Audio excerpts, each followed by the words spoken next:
Insurance policy खरीदना काफी आसान है, लेकिन सालों बाद उसी पॉलिसी की जानकारी ढूंढना, सही एजेंट तक पहुंचना या किसी अनक्लेम्ड इंश्योरेंस अमाउंट का पता लगाना कई लोगों के लिए ये सब बड़ी परेशानी बन जाता है। अगर आपके पास भी कोई इंश्योरेंस पॉलिसी है तो ये खबर आपके लिए बेहद जरूरी है, क्योंकि IRDAI ने ऐसे कई बड़े फैसलों को मंजूरी दी है जिनसे पॉलिसी होल्डर्स की सुरक्षा बढ़ाने, इंश्योरेंस सर्विसेज को आसान बनाने और अनक्लेम्ड इंश्योरेंस अमाउंट तक पहुंच बनाने की दिशा में काम होगा।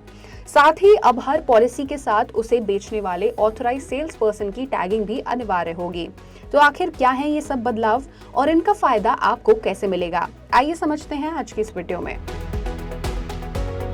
IRDAI ने policy holders education and protection fund यानी कि PEPF बनाने की मंजूरी दे दी है। इस फंड का मकसद सिर्फ इंश्योरेंस अवेयरनेस बढ़ाना नहीं होगा, बल्कि लोगों को इंश्योरेंस से जुड़े अधिकारों की जानकारी देना, जागरूकता अभियान चलाना और अनक्लेम्ड इंश्योरेंस अमाउंट तक पहुंच बनाने में मदद करना भी होगा। कई बार ऐसा होता है कि किसी परिवार को ये भी पता नहीं होता कि उनके किसी सदस्य की इंश्योरेंस पॉलिसी का पैसा अब तक क्लेम नहीं हुआ है। ऐसे मामलों में लोगों की मदद के लिए PEPF अहम भूमिका निभाएगा। इसके अलावा PEPF के जरिए पॉलिसी होल्डर्स की शिकायतों के निपटारे की व्यवस्था को भी मजबूत किया जाएगा और टेक्नोलॉजी का बेहतर इस्तेमाल करके ग्राहकों को ज्यादा आसान और बेहतर सेवाएं देने पर भी जोर रहेगा।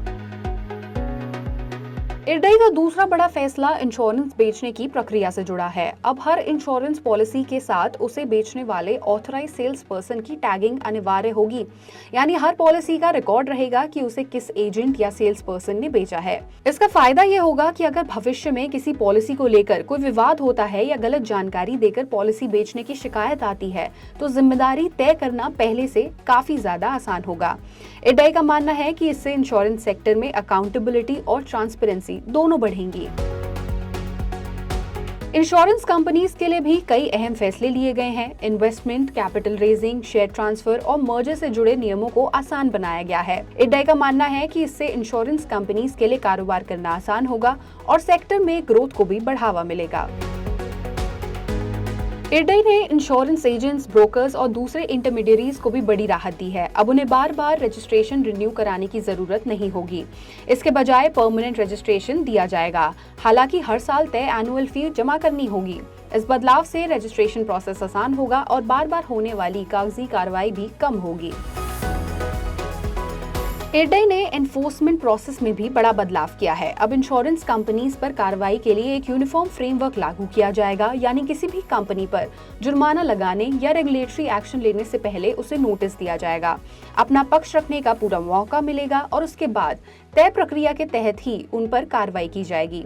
इसका मकसद पूरी प्रक्रिया को ज्यादा पारदर्शी और सभी कंपनियों के लिए एक समान बनाना है। तो कुल मिलाकर IRDAI के ये फैसले सिर्फ इंश्योरेंस कंपनीज के लिए ही नहीं, बल्कि करोड़ों पॉलिसी होल्डर्स के लिए भी काफी अहम है।